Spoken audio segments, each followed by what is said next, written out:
السلام علیکم ورحمۃ اللہ وبرکاتہ۔ الحمد للہ رب العالمین، واشہد ان لا الہ الا اللہ وحدہ لا شریک لہ، واشہد ان محمدا عبدہ ورسولہ، صلوات اللہ وسلام علیہ وعلی آلہ وعلی صحابہ ومن اہتدی بہدیہ واستنى بسنتہ الی یوم الدین، وبعد۔ سیرت النبی صلی اللہ علیہ وسلم کے درس میں آج ہم آپ کی زندگی کا ایک اہم غزوہ پڑھیں گے انشاءاللہ۔ یہ غزوہ اتنا بھاری بھرکم نہیں تھا یا بہت بڑی جنگ نہیں تھی، لیکن اس جنگ کے اندر کچھ ایسے حادثات پیش آئے جس نے مدینے کے اندر اور اسلامی معاشرے کے اندر بڑی ہلچل پیدا کر دی، اضطراب پیدا کر دیا، اور اسی طریقے سے منافقین کا بھی پردہ اس واقعے سے فاش ہوا، اور کچھ تعزیری حدود اور کچھ تعزیری مسائل اللہ رب العالمین نازل کیے۔ اس لیے غزوہ اہمیت کا حامل ہے، ورنہ کوئی بہت بڑی جنگ یا بھاری بھرکم لڑائی اس کے درمیان نہیں ہوئی تھی۔ اور یہ غزوہ ہے غزوہ بنی المصطلق۔ غزوہ بنی المصطلق، بنی المصطلق یہ قبیلہ خزاع کی ایک شاخ تھی، اور اس کا جو سردار تھا اس کا نام تھا حارث بن ابی درار۔ اس نے مدینے پر چڑھائی کرنے کی کوشش کی، اور عرب کے کچھ قبیلوں کو بھی اپنے ساتھ اس نے ملا لیا۔ جب آپ صلی اللہ علیہ وسلم کو اس کے بارے میں اطلاع ہوئی تو آپ نے ایک صحابی جن کا نام تھا بریدہ بن حصیب الاسلمی رضی اللہ تعالیٰ عنہ، ان کو بھیجا خبر کی تحقیق کے لیے کہ کیا واقعی خبر سچی ہے کہ وہ لوگ مدینے پر حملہ کرنا چاہتے ہیں۔ تو وہ واپس آئے تو انہوں نے کہا کہ ہاں خبر سچی ہے، اور وہ لوگ تیاری کر رہے ہیں مدینہ پر حملہ کرنے کی۔ وہ خود تیاری کر رہا ہے، اور اس نے اپنے ساتھ بہت سارے عرب کے قبیلوں کو بھی ملا لیا۔ تو یہ بنو مصطلق چونکہ ایک قبیلے کا نام تھا، اس لیے اسے غزوہ بنی مصطلق کہا جاتا ہے، اور اس کا دوسرا نام ہے غزوہ مریثیہ۔ مریثیہ پانی کے چشمے کا نام ہے، اور یہ بنو مصطلق جس قبیلے میں رہتے تھے انہی کے آس پاس ایک پانی کا چشمہ تھا، بڑا چشمہ، اور اسی چشمے پر یہ جنگ پیش آئی تھی، اس لیے اسے غزوہ مریثی بھی کہا جاتا ہے۔ دونوں نام ہے تاریخ کے اندر، سیرت کے اندر، اور یہ واقعہ صحیح بخاری کے اندر بھی ہے، اور حدیث کی دیگر کتابوں کے اندر یہ واقعہ موجود ہے۔ جب آپ صلی اللہ علیہ وسلم کو خبر پہنچی، تحقیق ہو گئی کہ لوگ مدینہ پر حملہ کرنا چاہتے ہیں، تو آپ نے لشکر کوچ کرنے کا حکم دیا۔ جھنڈا ابوبکر صدیق رضی اللہ عنہ کے ہاتھ میں دیا، اور انصار کا جھنڈا سعد بن عبادہ کے حوالے کیا، اور مدینے کا ذمہ دار حضرت زید بن حارثہ کو بنایا، اور اس کے بعد پھر آپ وہاں سے نکل گئے۔ آپ کے ساتھ منافقین بھی تھے جو غزوہ احد میں جنہوں نے آپ کے ساتھ بدعہدی کی یا خیانت کی اور اس طریقے ساتھ دینے سے انکار کر دیا، تو منافقین بھی آپ کے ہمراہ تھے اس جنگ کے اندر، کیونکہ وہ ظاہر میں تو مسلمان کہلاتے تھے، اندر سے وہ منافقین تھے، تو وہ بھی اس میں آپ کے ساتھ میں تھے۔ جو بنو مصطلق کا سردار تھا حارث بن ابی درار، اس نے جاسوسی کے لیے ایک آدمی کو بھیجا تھا، تو اس آدمی کو مسلمانوں نے پکڑ لیا، اور جاسوسی کی جو سزا ہے وہ قتل ہوتی ہے، اور لہذا اس کو قتل کر دیا گیا۔ جب یہ خبر پہنچی حارث بن ابی درار کو اور ان تمام لوگوں کو جو مدینہ پر حملہ کرنا چاہ رہے تھے، تو ان کے دلوں کے اندر روب بیٹھ گیا پہلے ہی سے کہ بھئی ہمارے جاسوس کو پکڑ لیا گیا، قتل کر دیا گیا اسے، تو ان کے دلوں کے اندر روب اور خوف طاری ہو گیا۔ اور یہ ہمارے نبی صلی اللہ علیہ وسلم کی خصوصیات میں سے ایک بڑی خصوصیت تھی کہ آپ فرماتے ہیں کہ نصرت بالرعب مسیرۃ شہر، ایک مہینے کی مسافت کی دوری سے میرے دشمنوں میں میرا روب ڈال دیا گیا ہے۔ تو جب اس شخص کو قتل کر دیا گیا تو ان لوگوں کے دلوں میں خوف طاری ہو گیا، دہشت پھیل گئی، تو بہت سارے لوگ وہاں سے الگ ہو گئے، یعنی مدینہ پر حملہ کرنے کے بجائے وہ لوگ آپس میں اختلاف کر بیٹھے، اور بہت سارے لوگ ساتھ دینے سے انکار کر دیا۔ اللہ کے رسول صلی اللہ علیہ وسلم نکل چکے تھے، آپ نے لشکر کوچ کرنے کا حکم دے دیا تھا، اور جب لشکر وہاں پہنچتا ہے تو مریسی، جیسا کہ میں نے کہا کہ پانی کے چشمے کا نام ہے، وہاں پر بنو مستلق کے لوگ پڑاؤ ڈالے ہوئے تھے۔ تو جب آپ وہاں پہنچے تو شروع میں دونوں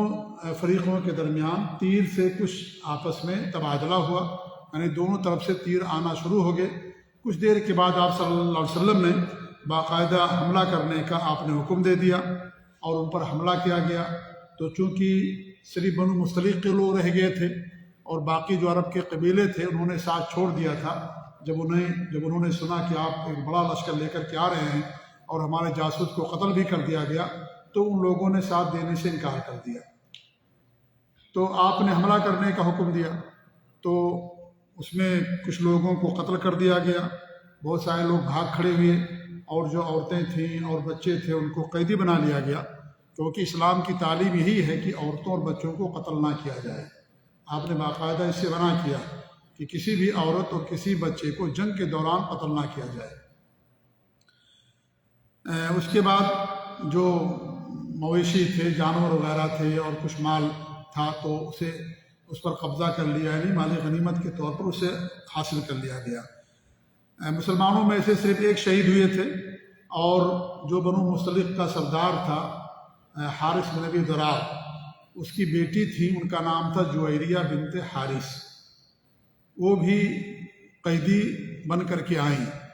اور پھر آپ صلی اللہ علیہ وسلم نے ان سے نکاح کر لیا، حضرت جویریہ رضی اللہ تعالیٰ عنہ سے، اور پھر آپ نے ان کو آزاد کر دیا اور ان سے نکاح کر لیا۔ تو اس طریقے سے جو اور قیدی تھیں، عورتیں یا لوگ تھے، تو ان قیدی عورتوں سے اور جو دیگر مسلمان تھے ان سب نے کیا کر لیا، ان سب لوگوں کو آزاد کر دیا، قیدی عورتوں کو۔ اسی لیے یہ کہا کہ بھئی اللہ کے رسول کے سسرال کے لوگ ہیں یہ، کیونکہ آپ نے جویریہ رضی اللہ تعالیٰ عنہ سے شادی کر لی،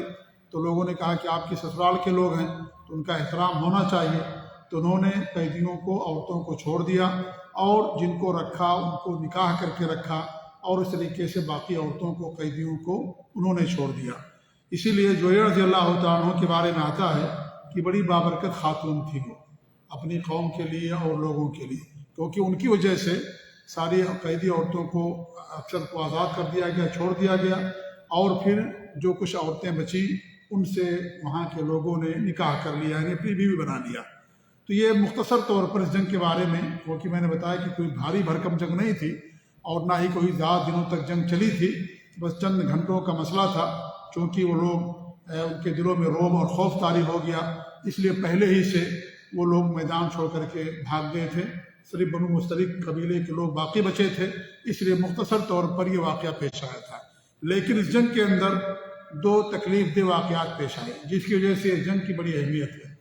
ایک واقعہ تو یہ ہے کہ جو منافقوں کا سردار تھا عبداللہ بن ابی بن سلول، اس نے یہ کہا کہ مدینہ پہنچ کر کے جو عزت والا ہے وہ ذلت والے کو نکال دے گا۔ اس نے عزت والے سے اپنے آپ کو مراد لیا، اور ذلت والے سے مراد اللہ کے رسول صلی اللہ علیہ وسلم کو اس نے لیا، اور یہ کہا کہ ہم جا کر کے مدینہ میں ان کو مدینہ سے نکال دیں گے۔ اور ہوا یوں کہ انصار اور مہاجرین کے اندر کچھ تو مہمیں ہو گئی، وہ بھی انسان تھے اور انسان ہونے کے ناطے سے غلطی ہو سکتی ہے، تو ان سے آپس میں کچھ اس طریقے سے تو مہمیں ہو گئی، تو آپ صلی اللہ علیہ وسلم نے آ کر کے اس کو ختم کر دیا۔ اور لیکن جب منافقوں کا سردار جو تھا عبداللہ بن ابی بن سلول، جب اسے معلوم ہوا تو وہ غصے سے بھڑک اٹھا اور یہ بکنے لگا کہ مدینہ پہنچ کر کے جو عزت والا ہے وہ ذلت والے کو نکال دے گا۔ عزت والے سے مراد اس نے اپنے آپ کو لیا، اور ذلت والے سے مراد اللہ کے رسول صلی اللہ علیہ وسلم کی ذات کو اس نے لیا۔ جب اللہ کے رسول صلی اللہ علیہ وسلم کو اس بات کی خبر ہوئی تو آپ نے اسے طلب کیا، جس پر وہ صاف جھوٹ بول گیا، کہا کہ میں نے کوئی ایسی بات نہیں کہی ہے۔ تو اللہ رب العالمین نے اس پر سورہ منافقین نازل فرمائی، پوری سورت جس میں اللہ رب العالمین اس واقعے کا تذکرہ کیا ہے کہ جو عزت والا وہ ذلت والے کو نکال دے گا، لَيُخْرِجَنَّ الْأَعَزُّ مِنْهَا الْأَذَلَّ، کہ جو عزت والا ہے وہ ذلت والے کو نکال دے گا۔ وہ جھوٹ بول دیا، کیونکہ منافقین تو جھوٹے ہوتے ہی ہیں، اپنے ایمان میں جھوٹے ہیں، عمل میں جھوٹے ہیں، اللہ کو جو ہے وہ دھوکہ دیتے ہیں، مسلمانوں کو دھوکہ دیتے ہیں، تو صاف انکار کر دیا، جھوٹ بول دیا۔ لیکن اللہ رب العالمین نے اس کی خباثت کو اور اس کے جھوٹ کو سورہ منافقین نازل کر کے واضح کر دیا۔ ایک تو واقعہ پیش آیا، اور اس کا جو بیٹا تھا یا اس کے جو بیٹے تھے ان کا بھی نام عبداللہ ہی تھا، وہ پکے سچے مومن تھے عبداللہ رضی اللہ تعالیٰ عنہ۔ جب انہیں خبر پہنچی کہ ہمارے باپ نے اس طرح کی بات کہی ہے تو وہ مدینہ میں داخل ہونے سے پہلے راستے پر کھڑے ہو گئے تلوار نکال کر کے، اور کہا کہ میں اپنے باپ کو داخل نہیں ہونے دوں گا جب تک کہ اللہ کے رسول صلی اللہ علیہ وسلم کی اجازت نہیں ہوگی، کیونکہ وہ پکے سچے مومن تھے اور ان کا جو باپ تھا وہ منافقوں کا سردار تھا، کیونکہ مدینہ کی سرداری عبداللہ بن ابی بن سلول کے پاس ہی آنے والی تھی۔ مدینہ کے لوگوں نے اسے اپنا سردار بنا لیا تھا، لیکن جب آپ صلی اللہ علیہ وسلم پہنچے تو اس کی سرداری ختم ہو گئی، اس لیے اس کو غصہ آ گیا اور وہ نفرت کرنے لگا، حسد کرنے لگا۔ تو اس لیے وہ شروع میں تو ظاہری طور پر دشمن تھا، لیکن جب دیکھا کہ بھی ہم تو دن بدن کمزور ہوتے جا رہے ہیں تو اس نے ایک دوسرا راستہ اپنا لیا، ظاہر میں اس نے اسلام کا اعلان کیا اور اندر سے وہ کافر تھا، منافق تھا۔ تو انہوں نے کہا اس کے بیٹے نے کہ میں اسے مدینے میں داخل ہونے نہیں دوں گا جب تک کہ اللہ کے رسول صلی اللہ علیہ وسلم اجازت نہیں دیں گے۔ جب آپ تک یہ بات پہنچتی ہے تو آپ نے کہا کہ اجازت دے دو، کیونکہ آپ بہت رحم دل تھے، مہربان تھے، اس لیے آپ نے اجازت دے دی۔ اور آپ کی رحم دلی کا اندازہ آپ یہ لگا لیں کہ جب اس کی وفات ہوئی یہ عبداللہ بن ابی بن سلول کی، تو آپ باقاعدہ اس کے قبر کے اندر بھی اترے، جنازے کی بھی نماز بھی پڑھی آپ نے، اور آپ نے اپنا جبہ بھی دے دیا۔ حالانکہ زندگی بھر اس نے آپ کو ستایا اور تکلیف دی، لیکن اس کے باوجود بھی آپ نے اس کے ساتھ ہمیشہ نرمی کا برتاؤ کیا۔ ایک واقعہ تو یہ پیش آیا کہ اس نے یہ کہا منافقوں کے سردار نے کہ عزت والا ذلت والے کو نکال دے گا، تو اللہ رب العالمین نے اس کی فضیحت کی اور قیامت تک کے لیے اس کی ذلت کو قرآن کے اندر محفوظ کر دیا، اور سورہ منافقین کے نام سے مکمل ایک سورت اللہ رب العالمین اتاری۔ ایک واقعہ تو یہ پیش آیا۔ دوسرا واقعہ ایک پیش آیا جو اس سے زیادہ دل دوست تھا، المناک تھا اور بہت ہی زیادہ افسوسناک واقعہ تھا، اور وہ یہ تھا کہ منافقین کی سازش، اور جیسا کہ صحیح بخاری کی حدیث ہے، حضرت عائشہ رضی اللہ عنہا خود اس حدیث کی روایت کرنے والی ہیں، اور وہ فرماتی ہیں کہ آپ صلی اللہ علیہ وسلم جب جنگ میں جاتے تھے تو آپ قرآن اندازی کرتے تھے، جس خاتون کا نام نکلتا اس خاتون کو اپنے ساتھ لے کر کے آتے تھے۔ اس جنگ میں حضرت عائشہ رضی اللہ تعالیٰ عنہ کا نام نکلا، تو حضرت عائشہ رضی اللہ تعالیٰ عنہ آپ کے ہمراہ نکلیں، اور اس کے بعد جب وہاں پہنچے تو پھر وہ وہاں سے واپس ہونے لگے اس جنگ سے، تو مدینہ سے کچھ دوری کے فاصلے پر وہاں رات ہوگی تو آپ نے پڑاؤ ڈالا، اور اس کے بعد عائشہ رضی اللہ تعالیٰ عنہ قضاء حاجت کے لیے باہر تشریف لے کر کے گئی، تو جب واپس آتی ہیں تو دیکھتی ہیں کہ ان کا جو ہار تھا وہ غائب ہو گیا ہے۔ وہ ہار جو پہنی تھی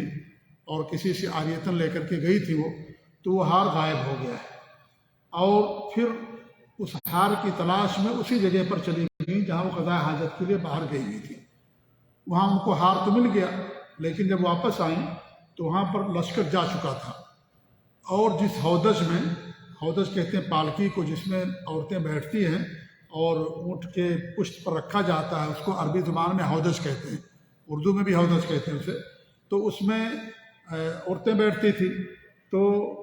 جب کوچ کرنے کا وقت آیا تو لوگوں نے اس ہودج کو اٹھا کر کے اونٹ پر رکھ دیا،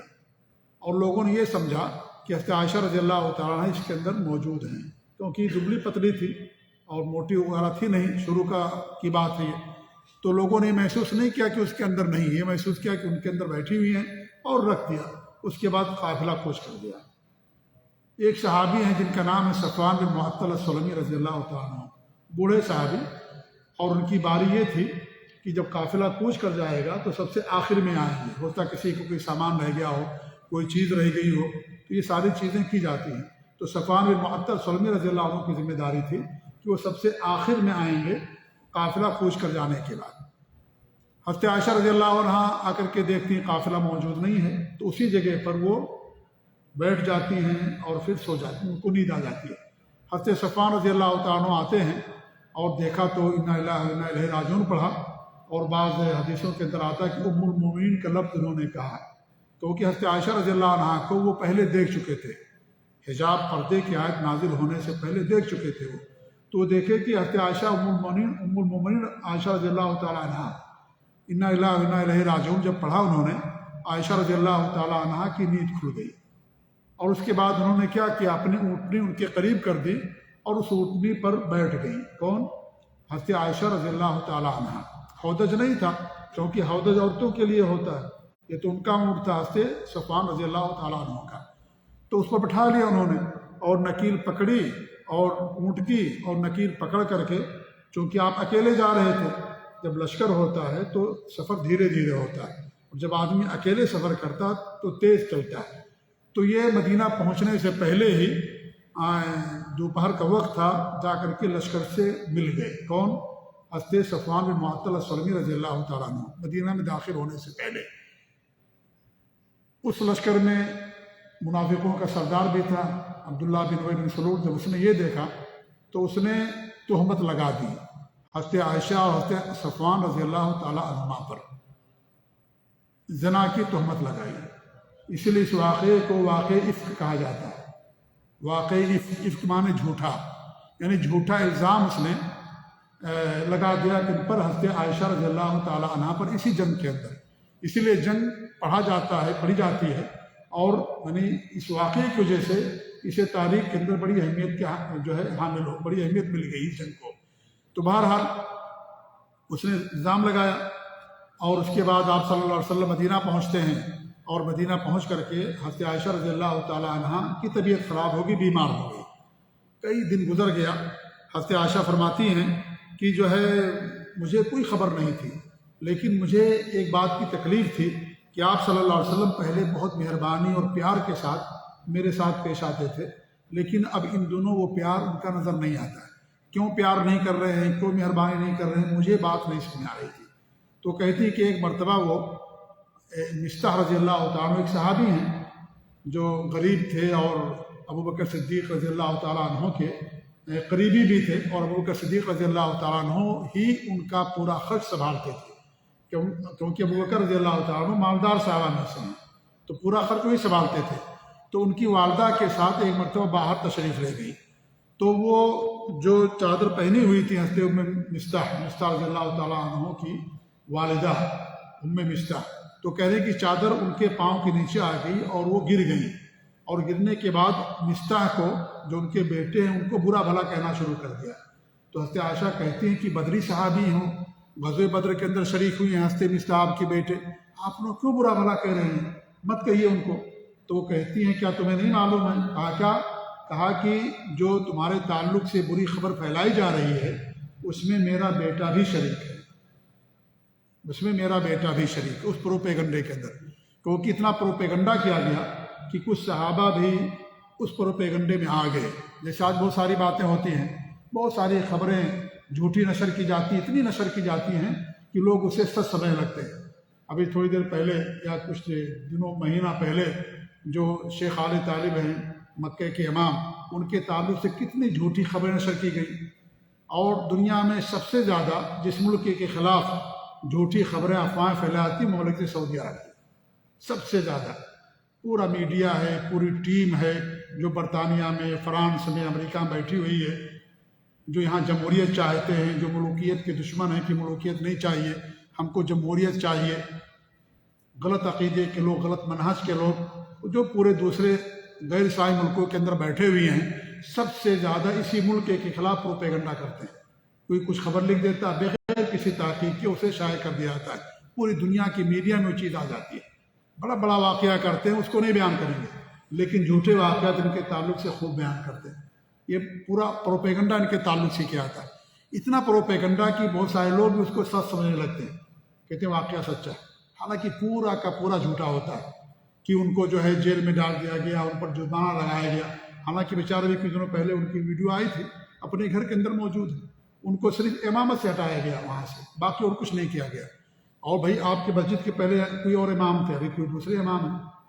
ہمارے یہاں مدرسوں میں لوگ پڑھاتے ہیں، یونیورسٹیوں میں پڑھاتے ہیں، کوئی کہیں کا وائس چانسلر ہے، اس کو ہٹا کے دوسرے کے بنا دیا جاتا ہے، یہاں کا گورنر دوسرے یہاں گورنر بنا دیا جاتا ہے۔ یہ تو ہوتا رہتا ہے، لیکن جن کے دلوں میں شک ہوتا ہے، جن کے دلوں میں شبہ ہوتا ہے، یا جن کے دلوں میں نفاق ہوتا ہے، میں کہوں صاف طور پر،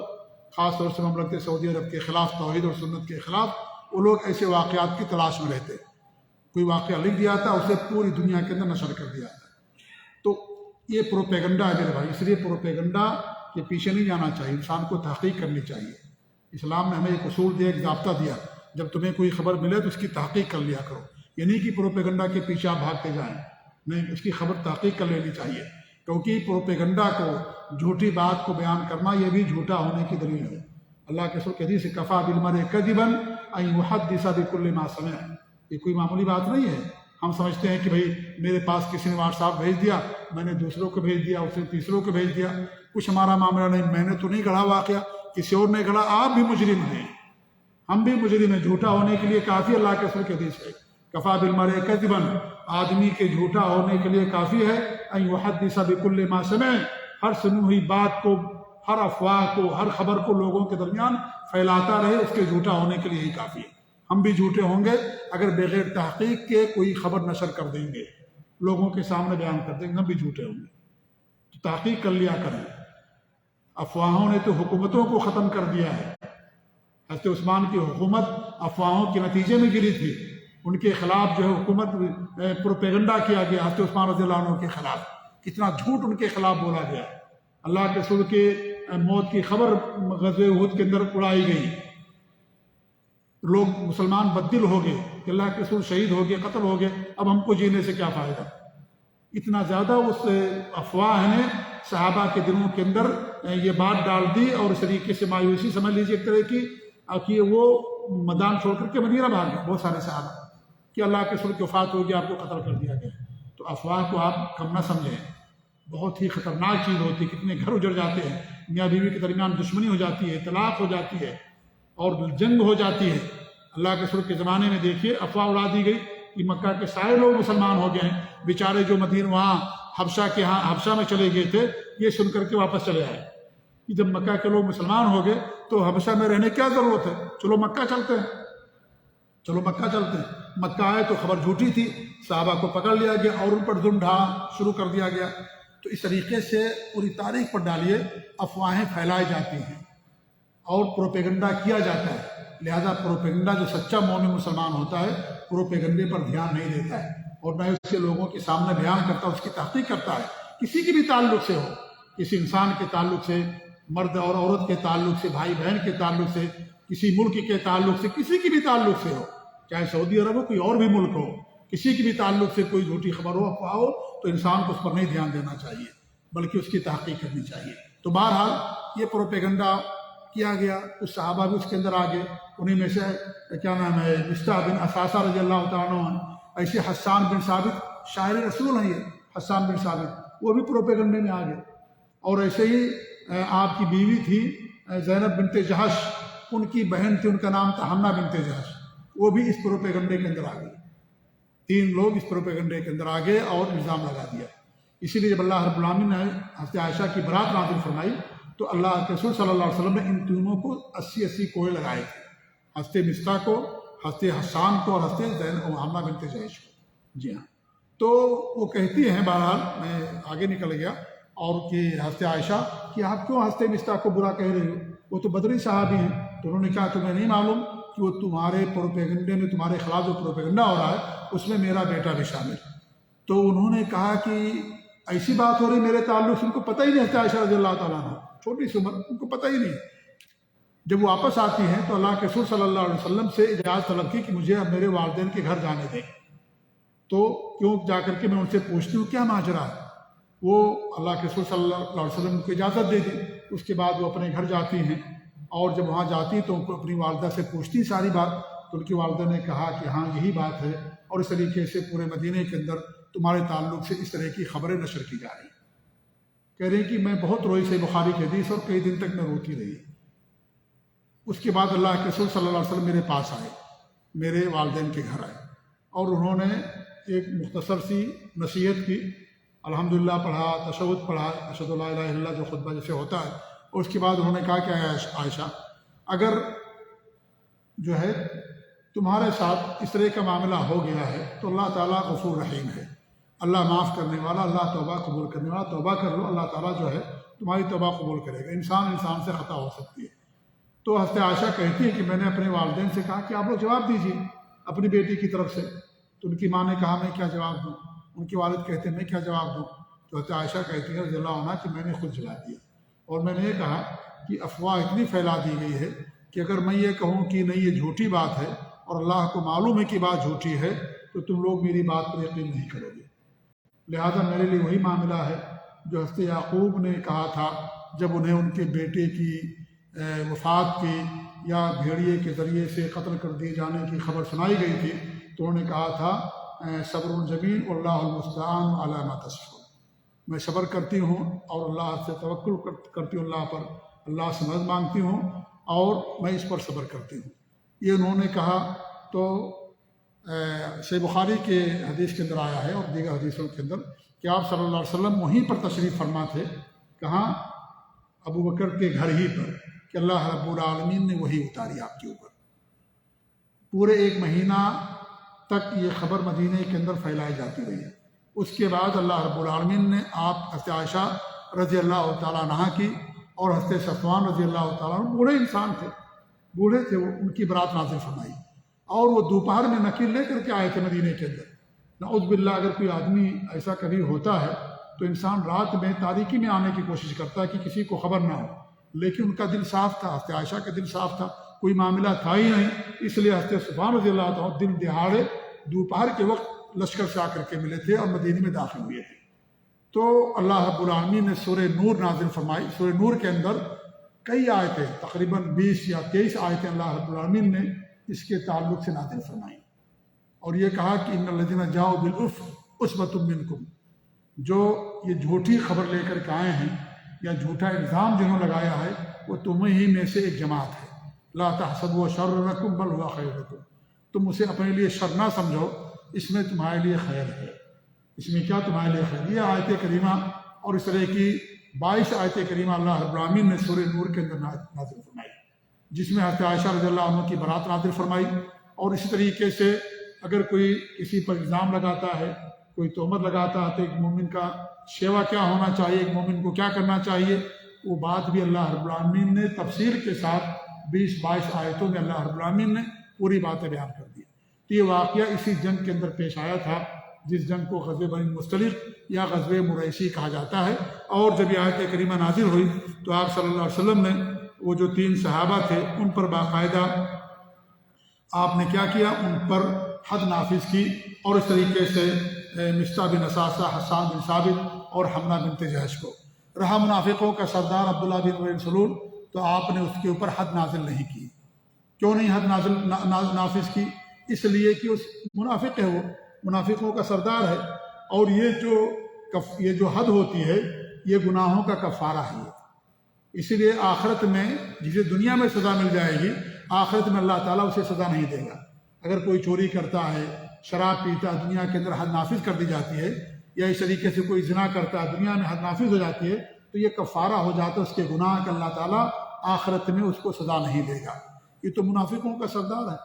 یہ تو اس کے گناہ کفارہ ہوگا ہی نہیں، اس پر حد نافذ کرنے سے کوئی فائدہ بھی نہیں ہے۔ اس لیے آپ صلی اللہ علیہ وسلم نے اس کے اوپر حد نافذ نہیں کی تھی۔ اور بعض لوگوں نے یہ کہا ہے کہ چونکہ مصلحت تھی، جیسے آپ نے منافقین سے جنگ نہیں لڑی، منافقین کو آپ نے قتل نہیں کیا، آپ کو معلوم تھا فلاں فلاں منافق ہیں، اللہ رب العالمین نے باقاعدہ وحی کے ذریعے سے آپ کو بتا دیا تھا کہ فلاں آدمی منافق ہے، فلاں منافق ہے، فلاں منافق ہے، اور پھر آپ نے وہ نام حضرت حذیفہ کو بتا دیے تھے، حذیفہ رضی اللہ تعالیٰ عنہ۔ اسی لیے حضرت عمر فرماتے ہیں جب بھی کسی آدمی کا جنازہ لایا جاتا تھا تو میں حذیفہ رضی اللہ عنہ کو دیکھتا تھا، اگر حذیفہ اس جنازے میں شریک ہوتے نبی کی وفات کے بعد تو میں شریک ہوتا تھا، اگر دیکھتا کہ نہیں وہ وہاں سے اٹھ کر چلے گئے ہیں تو میں بھی وہاں سے اٹھ کر چلا جاتا تھا، کیونکہ اللہ کے رسول صلی اللہ علیہ وسلم نے حضرت حذیفہ رضی اللہ تعالیٰ عنہ، جنہیں ہمراز رسول کہا جاتا ہے، صاحب سر کہا جاتا ہے، بھید والے، راز والے، تو ان کو آپ صلی اللہ علیہ وسلم نے تمام منافقین کے نام بتا دیے تھے۔ اسی لیے حضرت عمر رضی اللہ تعالیٰ عنہ کبھی کبھی ان سے پوچھتے بھی تھے، حضرت حذیفہ رضی اللہ تعالیٰ عنہ سے۔ آپ دیکھیں حضرت عمر رضی اللہ عنہ کا ایمان، ان کی استقامت، ان کی خدمات، کہ اللہ رب العالمین کے ذریعے سے دین اسلام کو تقویت بخشی، لیکن اللہ تعالیٰ کا اتنا خوف، اللہ تعالیٰ کا اتنا ڈر، پوچھتے تھے حضرت حذیفہ رضی اللہ تعالیٰ عنہ سے کہ کیا اللہ کے رسول نے میرا نام تو ان میں سے نہیں لیا ہے؟ حضرت عمر رضی اللہ تعالیٰ عنہ، ہم غور کریں کہ حضرت عمر رضی اللہ تعالیٰ عنہ بشر بالجنہ ہے، جنت کی ان کو بشارت دی گئی ہے، اتنے اونچے مقام پر ہیں، دنیا میں انبیاء کے بعد دوسرا مقام ہے ان کا، ابو بکر کے بعد ان کا مقام آتا عمر صدیق رضی اللہ تعالیٰ عنہ۔ اتنے بلند مقام پر فائز ہونے کے باوجود بھی اس قدر اللہ تعالیٰ کا خوف اور اللہ تعالیٰ کا ڈر کہ حذیفہ رضی اللہ عنہ سے پوچھتے تھے کہ میرا نام تو نہیں لیا گیا ان لوگوں کی لسٹ میں ہے جنہیں اللہ کے رسول نے تمہیں منافقین کا نام بتایا ہے۔ تو حضرت حذیفہ رضی اللہ عنہ اگر نماز پڑھتے جنازے کی تو یہ پڑھتے، اگر نہیں پڑھتے ہمارے نبی کی وفات کے بعد، تو اس جنازے میں حضرت عمر رضی اللہ عنہ شریک نہیں ہوا کرتے تھے۔ تو اس طریقے سے یہ جو حد ہوتی ہے یہ گناہوں کا کفارہ ہوتی ہے۔ اس لیے عبداللہ بن ابی بن سلول جو منافقوں کا سردار تھا، اس پر آپ صلی اللہ علیہ وسلم نے حد نافذ نہیں کی۔ اس واقعے کے بعد اس کا زور ختم ہو گیا، جس کا منافقوں جو سردار تھا اس کا زور ختم ہو گیا، اور حضرت عمر رضی اللہ عنہ فرماتے ہیں کہ بلکہ عمر رضی اللہ عنہ سے اللہ کے رسول نے فرمایا کہ اے عمر، تم نے ایک دن مجھ سے کہا تھا کہ آپ مجھے اجازت دے دو میں اس آدمی کی گردن مار دوں۔ اگر میں تمہیں اس دن اجازت دے دیتا تو اس کے بہت سارے ہمنوا کھڑے ہو جاتے،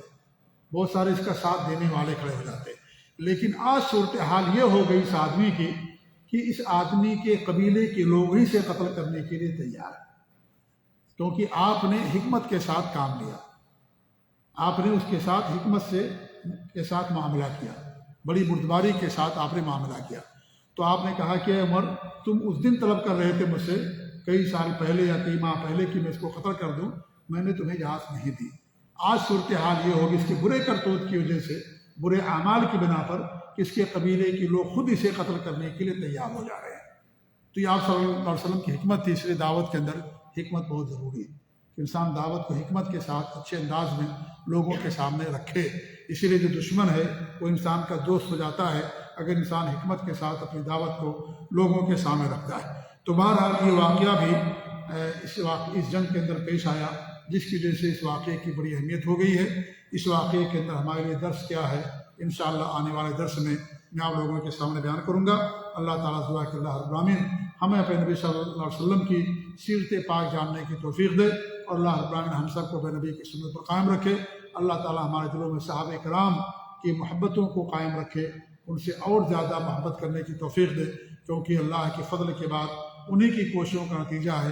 انہی کا احسان ہے پوری امت پر، پوری انسانیت پر، کہ دین اسلام انہی کی محنتوں اور کوششوں سے دنیا کے اندر اللہ نے اسے غالب کیا ہے۔ اللہ رب العالمین ہمارے دلوں کے اندر تمام صحابہ کی محبت کو اور پختہ کرے، اور اللہ تعالیٰ ان سے ہمیں اور محبت کرنے کی توفیق دے۔ آمین۔ وصلی اللہ علی محمد وعلی آلہ وصحبہ اجمعین۔ جزاکم اللہ خیر۔ السلام علیکم ورحمۃ اللہ وبرکاتہ۔